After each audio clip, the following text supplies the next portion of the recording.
four men.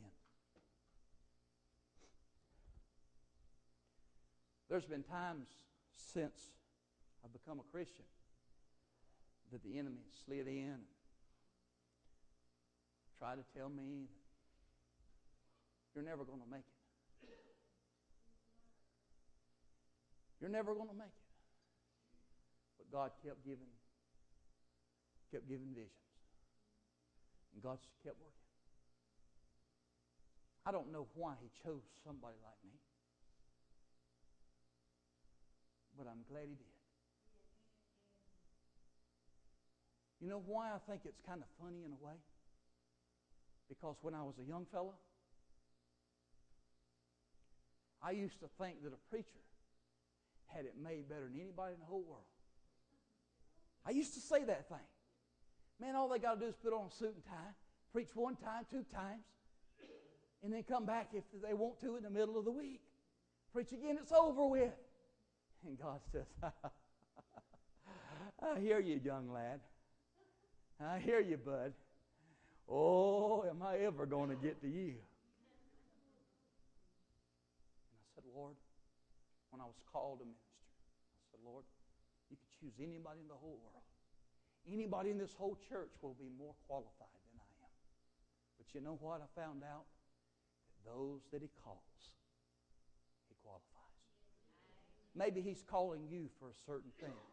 Maybe He's telling you and giving you different directions that you need to go to work in this church. Maybe He's telling you to witness to people you thought that you would never talk to again. Maybe He's dealing with your heart right now to go to that one that you used to didn't even want to be around. You didn't even want their name wrote down or spoken in your presence. But God is saying, go. You know what we need? We need to rise up. Those 4 leprous men, nobody cared about. But they went. And God made a way for Israel. Israel, once again, is not a person. It's a people. The church is not a person. It's a people. And you are that church. And I want to say to you tonight, whatever you're going through in this life, it's time for us to get up. It's time for us to go. Now then you see, they stayed inside, they thought, was that protective wall. And all they was doing is starving to death. It was getting worse and worse every day. But it took 4 leprous men to move where nobody else would go. You know, there's one time I stopped up on Highway 2, and I was talking to a guy, I won't mention his name. He's known me and my family all my life, and I stopped to buy a boat. And I stopped there, and I was talking to him about the boat, and he says, Mitchell Johnson, man, what is all your brothers and them doing now? And I told him. He said, what are you doing now? And I told him. And I said, I'm pastoring a church right now. He said, no, I'm not playing with you. Sure. You're not.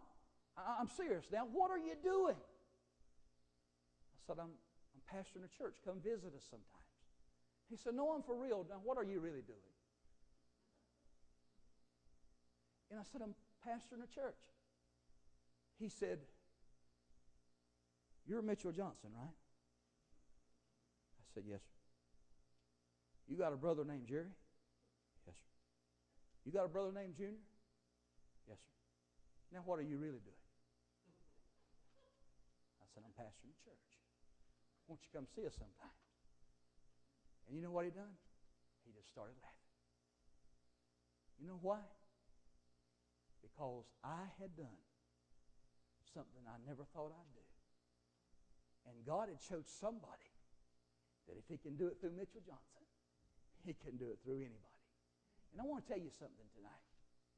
Whatever God is calling you out to do, He'll qualify you. Would you stand with us tonight?